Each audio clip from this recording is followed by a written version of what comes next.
Is this really that big a deal? I think so. And the reason is, if this isn't Josh Donaldson, this deal isn't happening, right? True. Because with somebody else, I don't think you're as worried about ending up in the hearing room. But dude was the American League MVP. He carried your team. In some ways, he was the heart and soul. And, I don't want to diminish the roles of other players because they were very significant too. But, he was very clearly the guy. And to take him to an arbitration hearing room for a second straight year after the kind of season he had, it makes no sense, especially when the sides are so close in the deal. It's a bad look in a number of different ways. So because of those reasons, because it's Josh Donaldson, because of what he means, because, you might want to extend him longer term one day down the road, I think this is really significant because it just changes some of the relationship a little bit and makes sure that there's good vibes and good feelings coming in.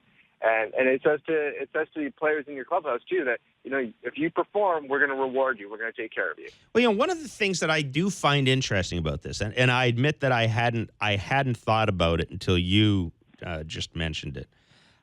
This is a team that there's not a lot of guys in the middle. There's a lot of older players. There's a lot of younger players. And one of the things this might say to a guy like Marcus Stroman or Aaron Sanchez, or any other young guy who comes up here, or maybe even a guy like Kevin Pillar, is, you know what? You have another good year, and we may do one of those deals with you at a different stage of your career. For example, if Marcus Stroman has a great year or a great 2 years, then maybe Marcus Stroman is saying, well, you know what? Look at this organization, man. They might reward me through the rest of my arbitration years if I do have a good year. So there's that aspect here too. The message it sends to the younger guys that, hey, we're not, we may not always be out there spending on free agents, but you know what? We will take care of our own. If you perform, we will take care of our own. And that's a pretty strong message to send to young players. Sure. And in some ways, spending on your own players is the best case scenario, right? Because one, it means you've already had the guy. And two, the player far better than you do a free agent. So you know exactly what you're buying and what you're investing in. So for those reasons, it really is preferable to extend your own guys and then, not have to build through free agency, but just pick a player or two from free agency to fill in gaps and push you over the edge. That's kind of, the best team building model. It doesn't always work out that way, but in a lot of ways that's preferable. So I think that's certainly a part of it. But, it's just, if they had agreed on a one-year deal, if they had managed to get a one-year deal done before the arbitration filing deadline, then I think that we're not talking about this 2-year deal. Mm-hmm. The fact is that they got to the point where they were only $450 apart. It didn't make sense, but their hands were kind of tied on a one-year deal because of the file and trial policy that's in place this year, which I don't necessarily think is going to be something they continue going forward.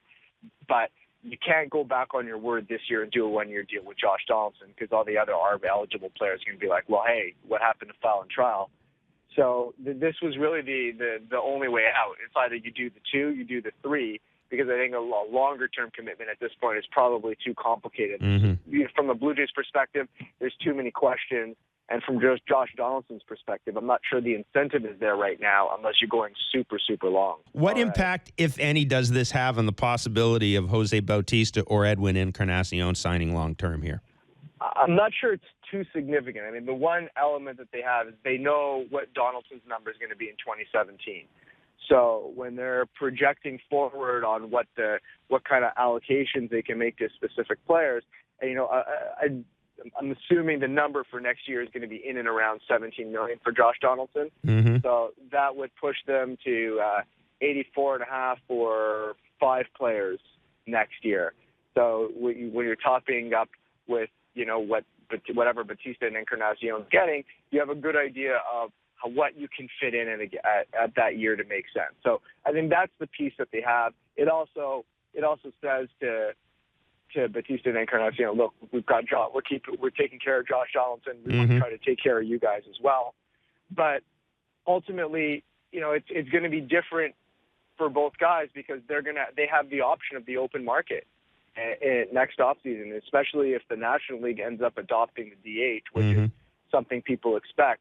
That's going to open up a whole bunch of new teams to Encarnacion and maybe make some National League teams maybe a bit more comfortable with Jose as well. And it's fascinating you mentioned that. It's fascinating you mentioned that because when you look at that and you couple that with the fact that you've got all these guys, these young guys, Bryce Harper and Manny Machado, 3 years away from free agency. There are a lot of dynamics at work here beyond just simply can Toronto pay these guys, isn't there? Yeah, I mean, for sure. And, look, they're going into the 2016 free agent class, 2016-17 free agent class is not good. Right. So if Bautista and Encarnacion end up on that market, they're like probably 1 and 1A for the hitters that are on the market. Absolutely.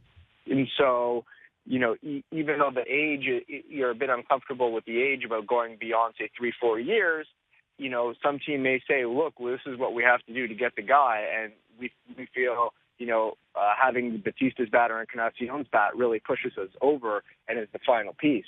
And maybe that's what changes and settles things in next year's free agency. So you're right. There are a lot of elements at play. Part of this too is, if the Blue Jays have a great season and, revenues are way up, you would think that means, another increase in payroll for 2017.